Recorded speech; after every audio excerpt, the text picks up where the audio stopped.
From Brisbane, Australia, this is episode 85 of The Normal Blokes, a podcast dedicated to improving the competitive 40k experience. I'm Dineeth, and today I'm joined by Liam. Hey mate, how you going? Yeah, good man. So it's just the two of us on today. We're going to be talking about the lists that have recently come out for the Gladiator Gaming April Teams Tournament, which we're both taking part in. So it's a total of, I believe, 14 teams now, 4-person teams, and it's going to be another lovely 2-dayer at the Brook in Mitchelton. And big shout out to Josh McGowan, who runs these every second month. He runs a team tournament with Gladiator Gaming, and every second month, kind of the off months, he runs a GT. So we're getting some good, solid events in Brisbane up here. And yeah, it's going to be a great 2021. But how are you doing, Liam? All right? I'm going really, really great. As always, I'm pretty sure I've said this on the podcast before. I think we're really, really fortunate here in Brisbane and Australia to not just be able to have events, but in, as far as the worldwide stage goes, actually have really frequent events that are frequented by competitive 40k players that want to try those new and interesting lists. And I think that we're in that really privileged position where we can keep playing those challenging events, even when the rest of the world at the moment are having a pretty tough time. So I feel like we're really privileged in that regard. Yeah, we are quite lucky, and there are pockets elsewhere that are getting games in, and there's a lot of TTS stuff going on. But honestly, being able to roll dice and see some of our mates is awesome. And we're finally being able to see the Victorian lads who are coming up for the team event. I think this is overly confident, 2 or 3. Yeah. Take 2 or 3 of them trying to come up here. Fingers crossed, touch wood, that nothing happens in the next 7 days and they can actually come up. So, super exciting. Super exciting. So, I guess before we start, Liam, in terms of the Marine Fest that has been 9th edition, the trends for this team event in terms of list composition are bloody brilliant. So, we have 4 factions tied as the most prevalent list. We've got Sisters. We've got Drukhari on the tail of their new codex. We've got Harlequins, and we've got Dark Angels. So each of those factions make up about 9% of the lists. So they each have 5 lists to their name. What are you thinking, Liam? Mm-hmm. Look, that's awesome. None of those results surprise me.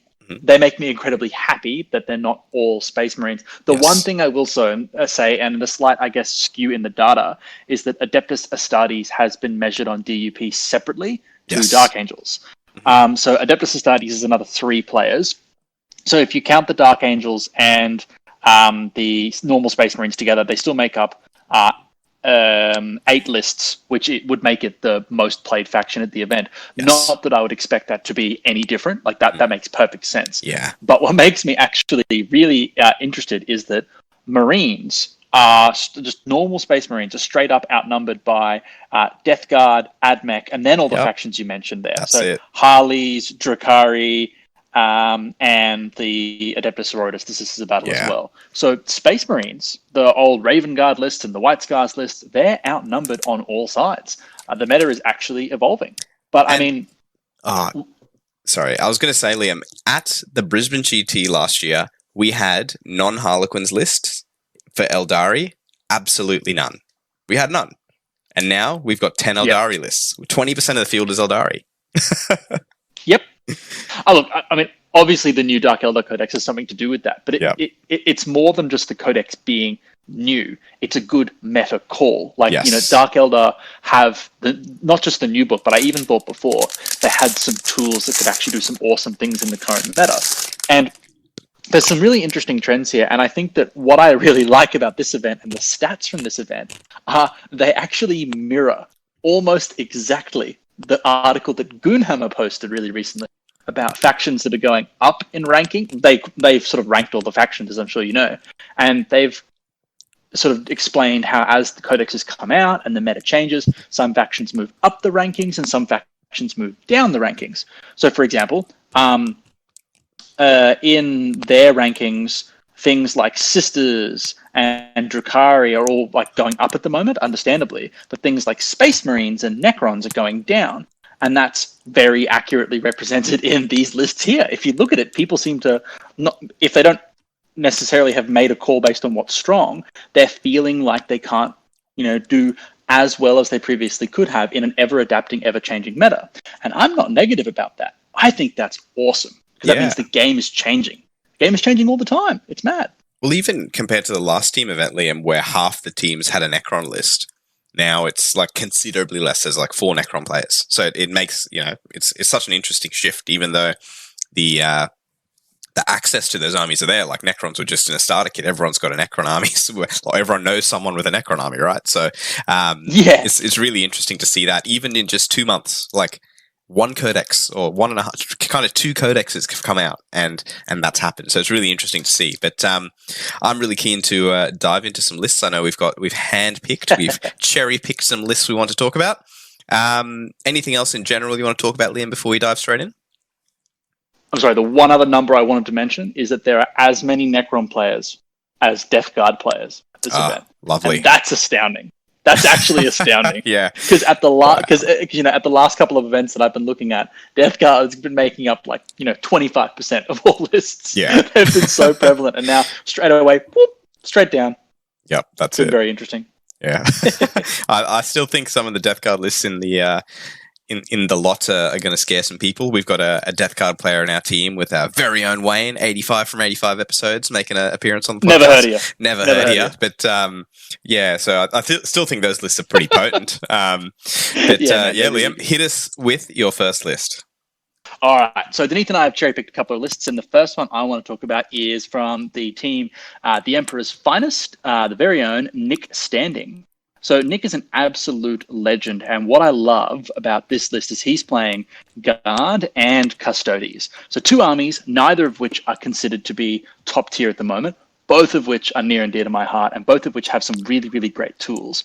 Now, Nick has gone, the Guard component, the first half of it is sort of something that I would argue is reasonably standard for any competitive Guard list you're seeing at the moment. But about halfway down, it's completely different, extremely unique, and I love every bit of it.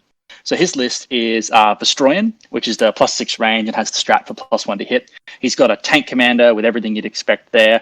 He has gone a bit heavy on the plasma cannon sponsons and the execution of plasma turret, but I love it. And he's got slow and purposeful, which I believe is reroll wounds of 1. He's then gone for the multi-melter and demolisher siege tank one as well, which is loads and loads of D6 damage or D6 +2 damage weapons, and slow and purposeful tank ace again. That one is looking at Mortarion and really just wants to kill a Morty in one go, and I'm looking forward to seeing that happen. He's then got a Primaris Psyker, 2 infantry squads, and 2 squads of Scions, and then a little platoon commander with the get CP back on a 5-up relic. After that, things get really different, and I love the rest of this. So after that, he's got 3 units of 4 Weird Vein Psykers. Now, these guys are pretty cool for a number of different reasons. They're a 32-point Psyker unit, making them one of the cheapest casts and denies in the game. In addition to that, they've got strats to add to their casting value, and they have strats to sort of make their casting really potent if there's more than one of those units in a little bunch. Now, what's cool about these guys is that some of the Guard spells are actually not bad. So the Psychic Maelstrom spell is, you pick a unit and it's 2 up to a mortal wound, 3 up to a mortal wound, 4 up to a mortal wound. So you're average expecting, a couple of mortal wounds from that. But that all 3 of those units clocks in at 97 points. You're paying almost nothing for 12 models, all of which can cast little powers. Only on 1 power per unit, but it's still sick. And then the rest of his army, he's put essentially everything in Custodes here that Guard just cannot do. Now this man, bless him, has gone for Shadowkeepers, which is the standard, neg 1 strength strat shield host. And then he's gone for a Captain on a Dawn Eagle jet bike, as you'd expect. 2 of the Contemptor Achilles Dreadnoughts, which are incredible. 1 of the neg 1 to hit banners, the deliciously shiny Vexillus Praetor, and then 3 of the Contemptor Galatis Dreadnoughts. So this man has 5 Custody Dreadnoughts, all of which have either a 4-up invo or a 5-up invo. They're all 2-up armor, they're all 9 wounds T7, and they're all going to be neg 1 to hit from the banner as well. Now, these Dreadnoughts hit like absolute freight trains. I believe it's the Achilles, have 5 or 6 attacks, strength 1 billion, AP 3 or 4, and their damage is 3 plus D3. So they're hitting literally like Mortarion a lot of the time without the inbuilt rerolls. But the shield captain can keep up with them because he's fast, so you get the reroll hits. Honestly, those Dreadnoughts hit so hard. And I think what's awesome about them now is that they can shoot in combat. Yeah. So this list, for you to deal with the tank commanders, right, and all the little psychic shenanigans and stuff like that, you have to come towards it and try and get locked in combat. But then the custody things, the dreadnoughts, they're going to be weighing in, they're going to be killing things in combat. They don't care if they're in combat. They can just keep shooting you. And they have like AP2 Stormbolters, those adrostatic destructor things. They're actually really good. And weirdly, like the Custody Guardian spears have bolt guns built into the top of them. Well, the Dreadnought spears have like a heavy bolter thing built into the top of it too. So they're just going to like point blank shoot them at you and kill everything as well. So the list does extremely, extremely well. I think that it synergizes quite well together. And I also like that the vast majority of this army is either vehicles or very small potent units like Scions or Weird Vein Psychers. So given, reasonable amounts of terrain, he can hide all of this army. It's not going to be particularly hard to hide. There's no big units. I don't think there's anything here that if he loses, he's out of the game. There's no like central Death Star.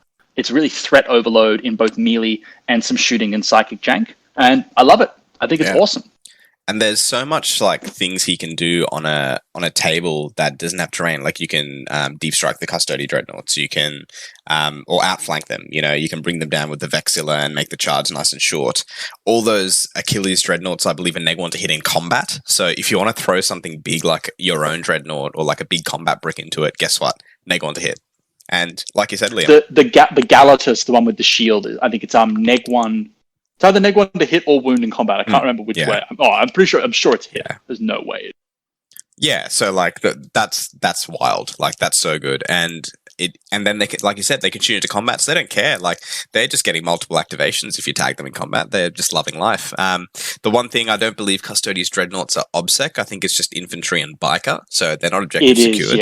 If they were obsec, that would be spectacular. That'd be so good. But yeah, I think the list has only about 20 guard bodies of obsec plus the Custodes heroes. But like how do you deal with all this armor, right? Because the Dreadnoughts will have the neg 1 damage, the guard tanks can be hidden, so I think it'll do really well. And I think Nick Standing obviously is a veteran player, an ex-Queensland ATC player, so he knows what he's doing, so I'm keen to see how it goes as well, man.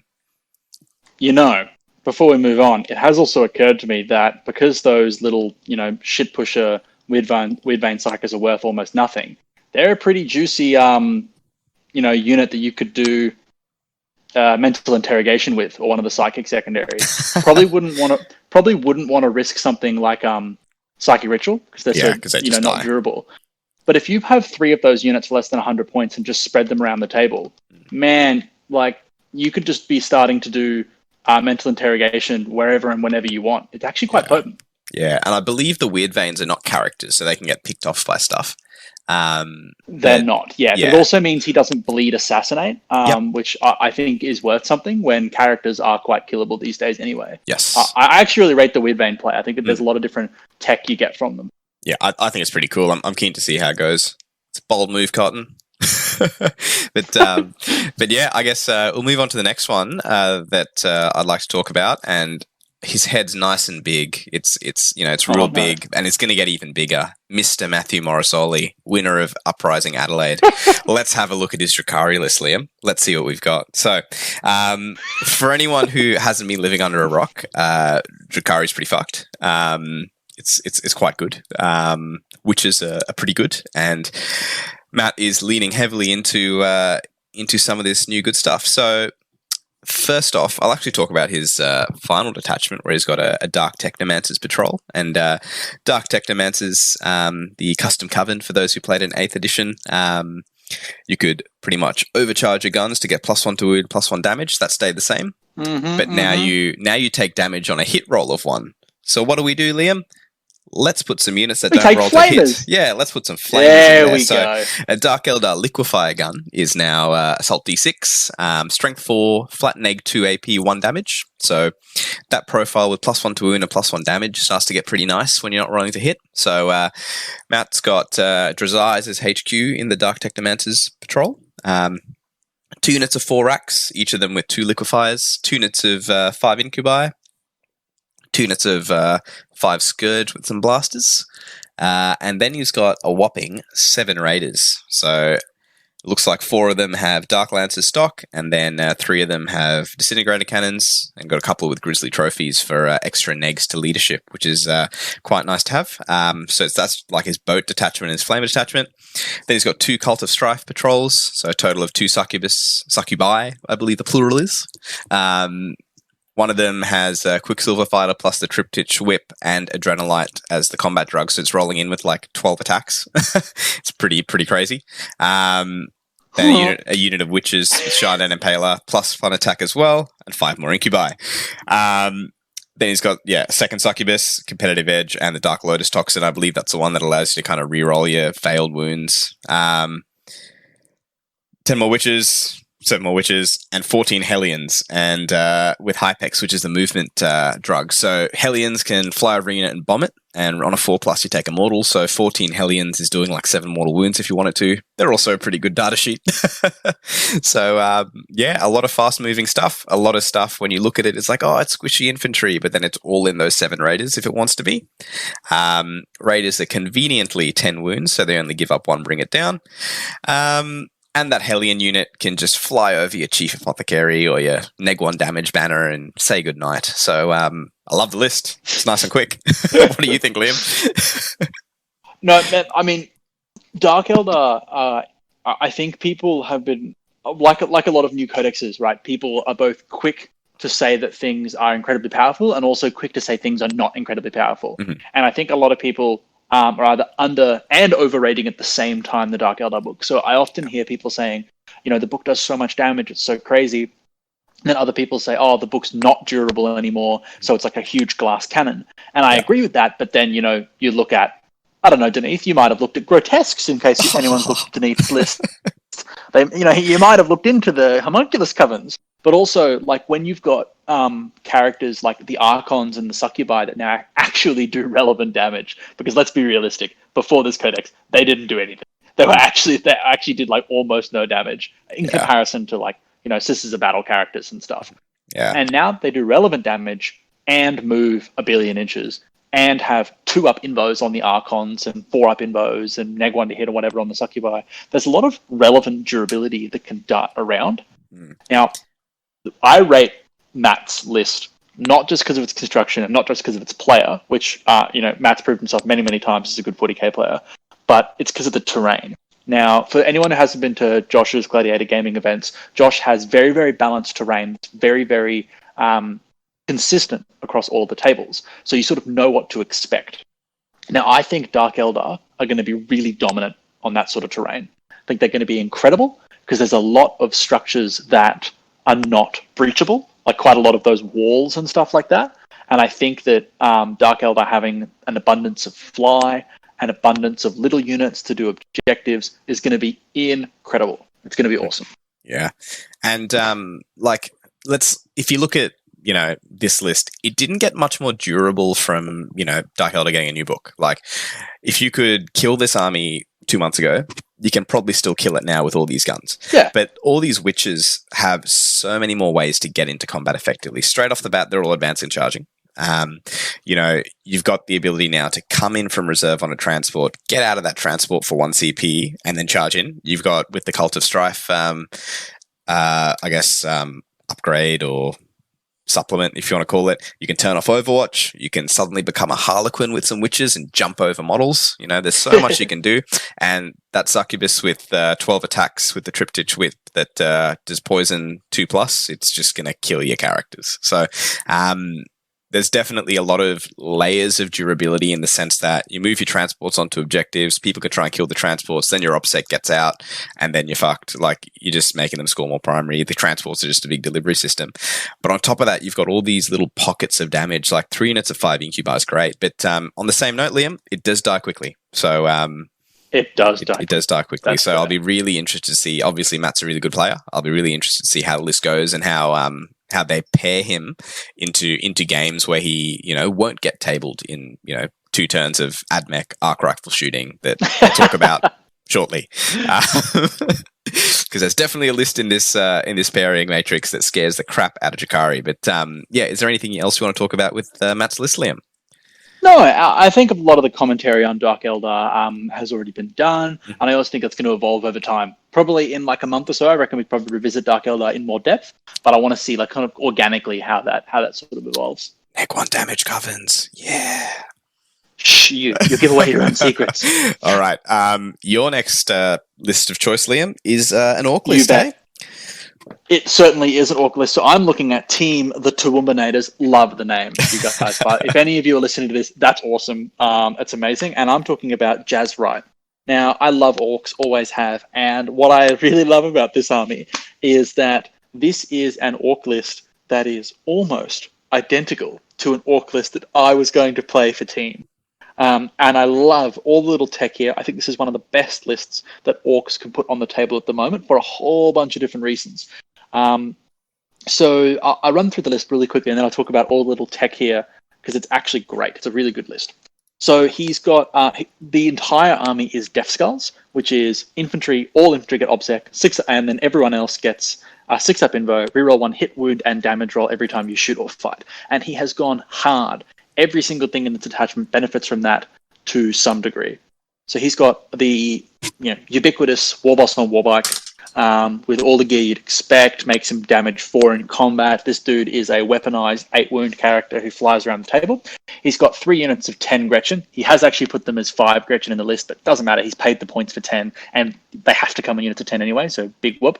He's then got a unit of Burner Boys, a unit of Commandos, another unit of Commandos, a third unit of Commandos, a Pain Boy with the, I just love the name of that weapon, the Urti Syringe, 3 Scrapjets with Corkscrew, which is the custom job that makes you fight twice immediately every combat phase, 3 more Scrapjets, 5 Storm Boys, and then a Cannon Wagon and a single truck. Now, the other thing this list has that I didn't mention at the start, just because it doesn't have Death Skulls, is Ghazghkull. Ghazghkull's also rocking around in this list. Now, this is actually an awesome list for a whole bunch of different reasons. So obviously, there's lots and lots of little units here. And because they reroll a hit, wound, and damage whenever they shoot or fight, there's a lot of things that matters for. Not just the Warboss, but even the Scrapjets, because they each form individual units after deployment. He's got 6 of those that rock around, rerolling a hit, a wound, and damage. It's even more potent for those Scrapjets when they get into combat because they automatically fight twice, and the rulers, you get rerolls every time you fight. Those Scrapjets get 2 rerolls to hit, 2 rerolls to wound, and 2 rerolls to their damage rolls every time they fight in combat, which is mad. But orcs have always sort of lacked, I think, since shock attack guns became a little bit more expensive, and by that I mean they got a 50% points increase. The cannon wagons, which are the Forge World battle wagons, are an awesome choice. So a cannon wagon is a 60-inch range gun, which is 2d6 shots, strength 8, AP 2, 3 damage flat. So it's like a souped-up battle cannon. But for reasons that I'm not quite sure, I presume it's piloted by a Gretchen or something, it's ballistic skill 4, which is exceptional for orcs. It's the best of the whole codex. Now, because it's Death Skulls, you obviously get a reroll hit and wound, but these things are relatively inexpensive. And because the 60-inch range, it can stay behind everything. Now, those little units, the Storm Boys, those can move Storm Boys have an ability where they can advance automatically 6 inches, but then you have to roll the dice for every model, and on a 1 they die. But if you do that, those Storm Boys can move 18 inches automatically. And they're obsec because they're infantry. Now, some of the tech here that I love inside and out is he's got a truck. So he's going to, I presume, embark the 5 Storm Boys in the truck and then yeet those bad boys 21 inches across the table, turn 1 to steal people's objectives or stop them raising banners. It might seem like a waste of points, but it's not. I would happily spend, 65 points to deny you 5 points a turn. If I'm doing that, I feel like I've already won the game. That's awesome. That's massive. It's just good, man. And then he's got 3 units of 5 commandos that all natively deep strike. They can deep strike and charge. Hey, they're obsec too. And once the Storm Boys get out of the truck, I personally reckon he's probably going to chuck those 10 burner boys into the truck, and then he can yeet that around the table, just doing it's sort of like 10 D3 flamers, but you roll the 1 D3 for the whole squad. So you're anywhere between 10 to 30 flamer shots for free. They get out and they hit with pseudo power swords in combat. It's actually mad. Wow. Because everything's obsec. this army is even more fragile, to be honest, than Dark Eldar. But nothing here does nothing. Every single thing in this army does stuff. And even while you're killing the little units, Gazzy, you can't just ignore Ghazghkull. He's actually good. He'll flip over most, durable vehicles on his own. And as he goes down in wounds, he just gets more annoying. Yeah.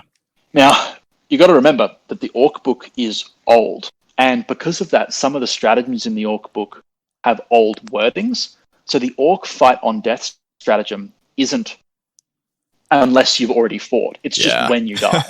So all of these characters, like, a Warboss and Warback, can go and yeet himself into 10 Terminators or whatever, kill 4 or 5, die, and then kill the rest of them for 2 CP. And you're like, great, I've just spent 115 points for my Warboss to kill 400 points of models. Worth it every time. But Ghazghkull can do the same thing. Mm-hmm. Ghazghkull's a beast. I actually love Ghazghkull. I think he's great. Yeah. So all in all, sorry, Liam, you finish up. This list is mad. I like it. Jazz, good work. I hope you do really well, man. This is a sick list. Yeah. So looking at that, like, having played against Scrapjets a few times, against you, against Nick, they're not weak. Against Nathan, they're not weak. But the cool thing is this whole army is at such an interesting profile where you've got Gaz, obviously. You've got these little Scrapjets. You've got these big cannons at the back. People will be really at risk of overcommitting or undercommitting to killing things. So let's say you don't kill that Scrapjet. It doesn't degrade, so it just runs at you anyway. Or you commit a bit too much firepower to Gaz. Oh, he only takes 4 wounds. Oh, that could have been a las cannon that, shot something else. So, there's definitely, it can just flood you. Like if it just throws everything at you, sticks the 2 cannons out, sticks all the planes in your face, or the Scrapjets in your face, and Gazzy's running at you with all the little stuff, all the truck and stuff, and the Storm Boys is like, wow, what do I kill? I don't know, because it's all charging me next turn. It's literally charging me immediately. So I think this army going first, running at you, is going to be really interesting. Because, I don't know how many armies that can pick it up that quickly. And when those units get into combat, they'll start doing work. And like you said, Liam, those little units of commandos, when they get stuck into like a terrain feature and they're like on an objective, they are like a true pain in your side to remove. And they get like extra saves and cover and stuff, and it's just nuts. Yeah. And what's like really ridiculous about armies like this is that, like you mentioned before, you're so at risk of under or overkilling things. Like if you're shooting Death Guard Terminators, that everything you put into them, even if it might do nothing, there's no overcommitting. Eventually you can't really overcommit to like 10 Blight Lords, you know what I mean? But if you're going to shoot 5 Storm Boys and you bugger it up, they're still on your objective and you have to waste units that are always worth more points than the Storm Boys. The number of times me playing with Scrapjets, I had units on 1 or 2 wounds, and people go, yep, they're nearly dead. I did my best. I'm like, dude, it doesn't matter. If they're on 1 wound, it's the same killiness. It's the same annoyance. It doesn't get better for you. It's actually cool. I love Scrapjets. There's a reason I have 9 of them in my cabinet right now. Yeah, that's insane. And how cool was the play that Damage was doing down in Adelaide when he was, while we standing the Scrapjets and splitting them off? Like, you can even look at that. That's absolutely... No, this list, so in this list, man, Jazz's While We Stands are the 2 units of Scrapjets and Ghazghkull. That's lovely. So he can lose 4 Scrapjets and his whole army otherwise, and Ghazghkull just sits in a ruin and goes, this is where I'm going to stay. Like, it doesn't matter. Wow, that's so good. Yeah, it's awesome. Well, I guess the next pick I had is definitely an army that can kill my army. So, you know how in The Hobbit, mate, how we got Smaug flying around, loving life as a dragon, and then old mate's got his one black arrow that just kills him? This is the one fucking black arrow that we all just want to dodge. I'm with you. So, I've had a little bit of experience frolicking around in AdMech recently, and I've found some cool stuff, and then I've also gotten slapped around by some cool stuff, and this is one of those things. So, just opening up the list, let me try and really quickly find it. Ah, yes. I'll just have to pay my respects to Josh Gordon's team name, the Jarlan King. So, on Team Giant King, Josh is playing Admech. I think we played his team last team event, Team Red Shirts, and it was a really good round. But we've got Custom Forge World, Data Horde Forge World, Transnode, Power Cores. Long story short, on arc weapons, 5s and 6s hit and count as an additional hit. So, it's pretty much exploding 5s. On top of that, he's got a hero character with the Warlord trait. He's got Learnings of the Genitor. And then he's got 5 units of Cataphron Breaches. So toughness 5, 3 wound, 3 up armor models with arc rifles. So 2 shots at strength 6, neg 2, d3 damage becomes d6 damage into vehicles. They're all arc weapons. They all explode on 5s and 6s. So the mathematical equivalent of that, I think it's like they all hit on 2s. But with Learnings of the Genitor, that trait, one of the 3 traits he can pick for that is a 5-up Feel No Pain for the Cataphrons. So we've got 25 breach bases that all have 3-up armor, have an invo, and 5-up Feel No Pain.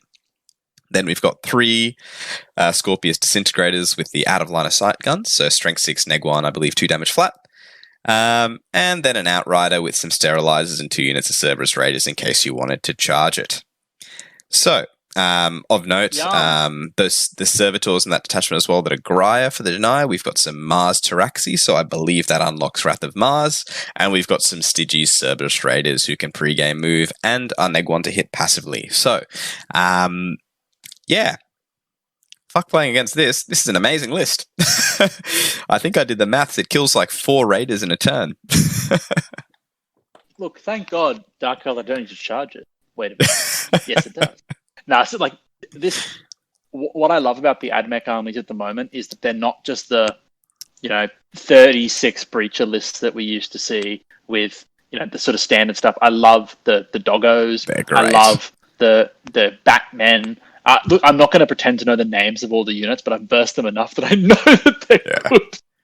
I just know that they're good and they're really annoying to play against. And this list ticks all the boxes. Oh, man. On a side note, it was so funny. I was playing this Polish guy on TTS and, I didn't know the names of these Admech units. He didn't know the names of these Admech units. And he's like, I'm going to shoot your Batman. And then he's like, I'm going to shoot your dogs. And we just spent the whole turn talking about this Admech army and random animals. But dude, this list, those Cataphron Breaches actually punch on in combat because in combat, their 5s and 6s explode. And in Overwatch, their 5s and 6s explode. So it's like they're kind of hitting on 3s in Overwatch. So it's kind of scary. Yeah, man. So if you're a vehicle and you're pairing against the Giant King team and you've got a lot of vehicles in your list, stay away from this. It'll fuck you up. The Giant King. I love that so much. It's the best. Anyway, that's really it. Good work, Josh. Love the list. Don't want to play you. I'm going to be feeding my way into another pairing if our teams play. But yeah, Liam, your next list. Speaking of vehicles, we now have a list that would probably not want to play this Admech too much. Don't want to make his decisions for him. But I am talking about Team Northside Alliance and the player Nick Argent and his Chaos Knights, or the Questor Tretoris if you really like Pig Latin from G-Dub. Now, I really love Chaos Knights. I think the models are sick. I think the rules are awesome. And to be honest, what's interesting about Chaos Knights is that there's actually a big variety of lists that I'm seeing for Chaos Knights, like at American events and British events and stuff. TTS events primarily, but nonetheless, I'm seeing quite a bit. And this is also pretty unique. Now, Nick has played Chaos Knights quite a lot, and I've seen him play a mix of things from, all Chaos Knights to Chaos Knights and Morty and various other things. And I really like this list. So what he's playing this time is a house that I have personally tried, but I haven't seen it actually at an event before. It's House Vextrix, which is one of the new Chaos Knight households from the supplement Engine War. Now, the really, really great thing about House Vextrix is it basically gives you a Salamander's reroll, right? So you get a hit and a wound every time you shoot or fight. Now, that might not sound like much, but we're talking about Imperial Knight weapons here. And he has understandably teched his army in such a way that takes the maximum advantage of that. Talk about that in a sec.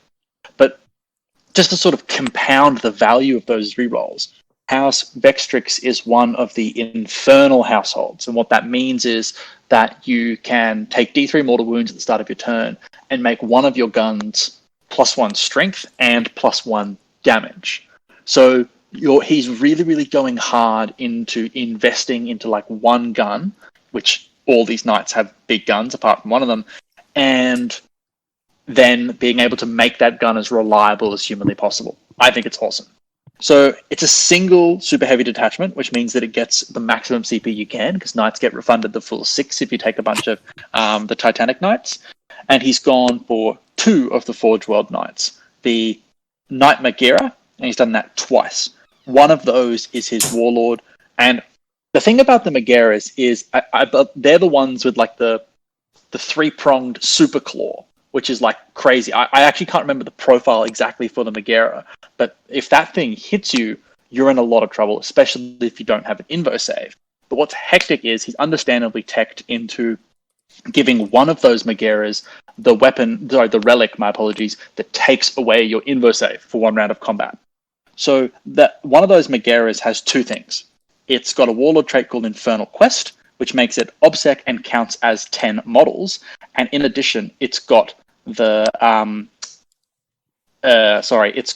Cornate icon, which takes away your invo. So this thing, to be perfectly honest, I think it could probably run into something like Magnus, take away its invo save away, and probably beat him to Kingdom Come. Yeah. Just in terms of a profile, the reason why I was pausing there for a moment was... Oh, you've got the profile. I just got it up too. I was looking up the profile for it. That's why I'm not that good at multitasking as well. I wasn't that fluent before. So this thing has 2 profiles, and the one that I'm really looking at is the Crush profile. So this bad boy hits with 4 attacks. Now, knights have easy access to reroll hits, and it can reroll wounds because of the household choice. It's strength ×2, AP 4, 6 damage flat, but every time it targets a vehicle or a monster, it gets +2 damage. So this is an 8 damage flat, strength 16, AP 4 claw that can ignore your invo saves too. That's with rerolls, 4 hits, 4 wounds, and that's a grand total of 32 flat damage that ignores essentially all saves in the game. Could we? I was going to say, Liam, can we also take a moment to look at its sweep attack? It makes 3 attacks for every attack. It's strength 8, so strength user, neg 2, but a flat 3 damage. So 12 attacks at 3 damage each that can ignore an invo with reroll hits and potentially reroll wounds. Like, wow, that's just killing like every Terminator known to man. Dude, you know what this is very well teched for? Death Guard. Yep. This is a really good current meta choice. I'm actually almost disappointed for Nick that there's not more Death Guard at this event. And the lightning cannon, like a Tesla cannon, 8 shots, strength 7, neg 2, 3 damage. And like you said, Liam, I believe you can push it to 4 damage, right? Yep. So that's like a particularly good tech choice, both into Dark Angels Terminators and Death Guard, because you're doing 4 damage into neg 1 damage. Really good. But the Megara kind of... the reason why the Megara is, I think, a very popular choice at the moment is that its invo save is not shooting only. Yes. The Megara always has an invo save, and it just straight up ignores cover. Yeah. So this is a model that I think is built not just to kill Marines, but it can fight vehicles, things with good invo saves because of his relic choice. Overall, extremely good. Now, the rest of his list is also sort of tailored in the sense that it's maximizing on his choice of household and also the ability for him to add damage to his weapons. So he's got 3 War Dog Moriaxes, which I'm seeing a lot, with the 2 lightning locks each, which are crazy, especially when you make one +1 strength and damage, and then a single War Dog on its own. He's got a total of 4 of those War Dogs. The final thing in Nick's list, which I think probably gets potentially the least value out of his household choice, but is needed, is a Knight Rampager. So it's the double melee weapon one there. And what he's done is he's made it a Dreadblade, and he's given it the rune of, I'm not going to try and say, I'm going to do it, Nak Tigra. He's got that one too. So basically what that means is that it's a Dreadblade, which is the equivalent of a Chaos Freeblade, but it gets multiple traits because that relic gives you them as well. Now, Dineeth, one sick thing about that relic is that also gives that Rampager a 5-up invo save in combat. That means that all of Nick's knights, every single one, gets a 5-up invo in combat. And none of these knights are, easy to kill in combat like knights tend to be. Like, for example, Morty's not going to run into one of these and guarantee to kill it. There's a chance you roll a couple of 5-ups and hit them back, or things that, would normally just decimate a knight, AP3, AP4, doesn't necessarily kill one of these. Dice actually matter because they all have invo saves. Yep. But to top it all off, and what I really, really love about this, the Rampager, is that because he's made it a Dreadblade, the cost for taking a Dreadblade is you lose your household trait, which he doesn't care about because that's the one that benefits the least from the household trait. This is a really well-made list because he's taken something that has a cost, and the cost matters very little to him because of the other tech choices in the army, which is sick. Like, it's good to see list construction that is planned in multiple ways. Like, I can see the thinking in every part of this list. It's mad. It's actually awesome. It's awesome. And Nick's, I've started talking a little bit to Nick. He's on our team to go down to VTC at the moment. So we've been sharing some lists and things. Oh, is he? His thought process behind his list construction. Oh, we're going to be staying together. Yeah, man. It's going to be sick. So, and one of the things that people might not realize, we had this discussion in our team looking at, this list going, oh, it's just knights. We know how to kill knights. And then I was like, wait a minute. He can rotate ion shields in combat for a 4-up. So all that damage that we thought was going in is just cut in half. And then we're like, oh, we can mortal wound it to death. Nope, he can 5-up, against mortal wounds and stuff. So it starts to get a bit hard to kill this army. And then you fall into the trap, classic trap against knights. You commit, you undercommit, you don't kill it. It doesn't affect their firepower, and they just kill you back. I am just having a quick look at the Chaos Knights because, unfortunately, I do think Rotate Ion specifically says when you're targeted by a ranged weapon. Ooh, maybe I'm very wrong.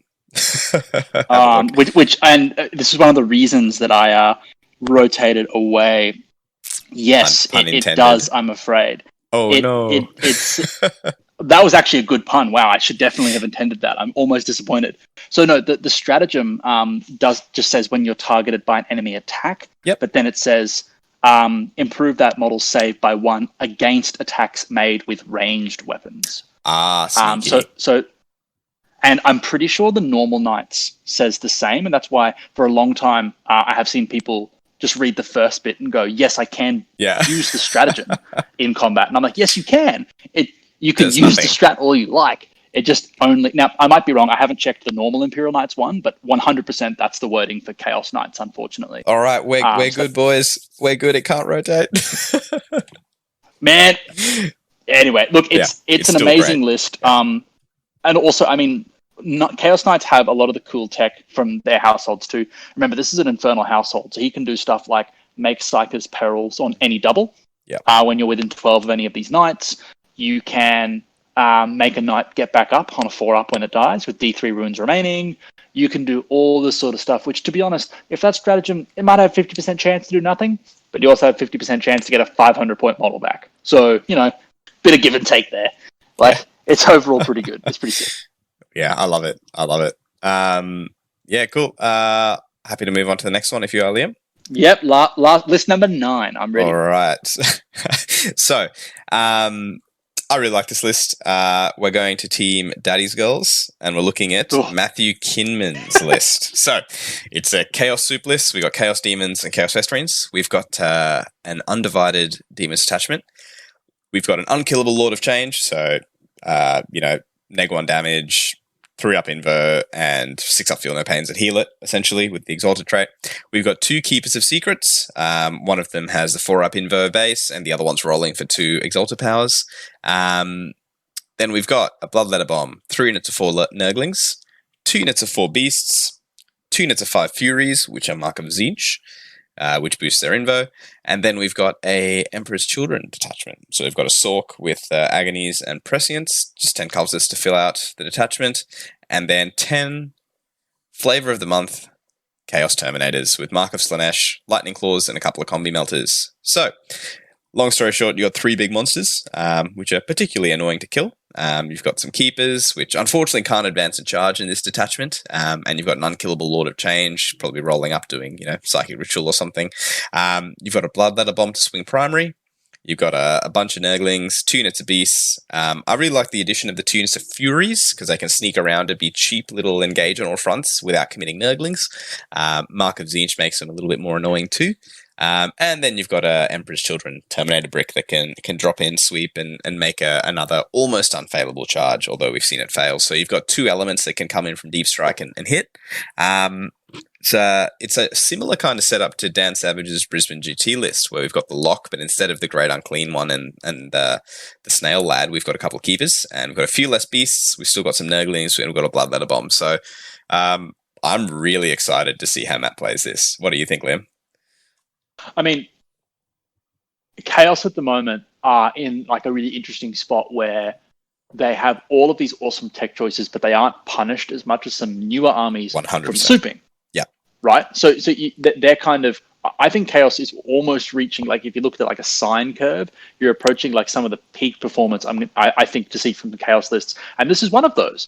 This is taking bits from a number of different armies that all fulfill good roles in a list. And it's not just the big scary stuff, like, you mentioned the Keepers and the Lord of Change. All of the little stuff too, Terminators, they do work, they're a thing. Like, all of these models are benefiting from a series of both, faction traits, chapter traits, if you want to call them that, and then stratagem. And none of them are losing anything by souping, yes. Yep. Which is why. So the only downside for playing an army like this is you've got to have your codex. Sorry, hang on. Let's say I really let's do a thought exercise thing. Mm-hmm. If I was a real GW enthusiast, and obviously I buy all of my rules legally at retail price, so I'm going to go to GW and I'm going to buy my rulebook, my 2 Munitorum field manuals, then my chapter approved, which includes my mission pack. But then I'm going to buy my 2 or 3 Chaos Codexes in this list. So we've got Chaos Space Marines Codex. We've got a Chaos Demons Codex. We have the Emperor's Children rules in Faith and Fury. And then we have the Chaos Demon rules in Engine War. So we're approaching, I think that's, by my count, 8 books required to play this army at a tournament. That's a second backpack, Yeah, that's basically a second backpack. So, look, kudos to the walking library that is this list. But jokes aside, this list is awesome. Even though it uses multiple sources, it's not actually an impediment to play. These rules have been out for a little while now. Most people know what most of this stuff does. But that doesn't necessarily mean that it's predictable. I mean, the Emperor's Children rules, that Honor the Prince strat to automatically make one of your charge rolls a 6 is game-winning in many, many circumstances. Those Emperor's Children Terminators have done extremely well, not just in events here in Australia, but overseas as well. They've performed consistently. They're very, very good. Yeah, man. It's just because of the way that 9th edition works, being able to like drop in, hit something, and just stay there is such a crucial part of the game. So having a unit that can reliably drop down, not only just make a charge, but also like clear away a screen, like double shoot into something, kill something, and then charge in to something else. It's super value for money and value for points. And those termies with the 2-up, 5-up, and then if you get the 5-up, feel no pain off on them. On top of the like bulk exploding Death of the False Emperor things you can do with Emperor's Children termies against all the Imperium that's around, it's such good value for money for like 1 unit of 10 Terminators. So there's no surprise that they're being taken by a number of players. But yeah, man, I guess they're the list we wanted to talk about. Just a few cherry picked that we thought were pretty exciting. I'm really keen. Liam, who's your pick to win it? To be honest, man, looking at all of these teams, there's some really, really great players here. But my pick is actually on the one Victorian team coming up. And I say that because all 4 of the guys on that team, you can tell they're keen because they're traveling all the way from Victoria to play in a local event. But also, they're 4 tried and tested 40k players. Yep. They've all played for their states. They've all played or were going to play until a global pandemic stopped them for their country. They've all won events or have come very close to doing it, and big events too. And all of them have traveled interstate or internationally to play for events. These are veteran 40k players playing, I might argue, some of the more relevant meta lists at the moment, or new hot off the press stuff like Dark Eldar. So I think this is a weaponized team. with weaponized lists, and I think they're going to do incredibly well. Yeah, man. I think definitely, the Victorian team, the Empress Finest team that Eric's on, your team, Liam, Tallhammer, returning with a vengeance as Sun Tzu. Sun Tzu, man, I love that. Such a good name. I'm actually disappointed there's not like a formal Art of War team for us to make Eric Sun was Tzu laughing memes last about. time. Eric's like, there's no actual Art of War team, but there's a Sun Tzu team, so it just looks funny. But it's funny. And then you've got, Godhammer coming in with the team, Simon pushing that through. That's awesome. Look, I'd like my good friends, the Giant King, to do well. I think I'm keen to see how they go. But yeah, man, it's going to be the name. Oh, it's so going to be good. a sick weekend, and I love the fact that we're able to play team tournaments, and it's just more practice for things like ATC and other team events in the future. So it's great. But yeah, I guess that's it for the episode, Liam. Anything else you want to close on before we finish up? Nah, Dineeth, always a pleasure talking with you, man. This has been awesome. And you'll hear a recap from us after the event, and we'll let you know how it goes. But yeah, thanks for everyone who listened. If you liked our content, subscribe to us on iTunes. Hit us up on Facebook. Shoot us a message. We love hearing from our listeners. Any questions you have about any of the lists or the players or the event, please let us know. And thank you to all our patrons who support us. And if you want to support us on Patreon, hit us up at www.patreon.com/thenormalblokes. But stay safe, everyone. Keep away from the webway gates. See you next time. See you, Dineeth.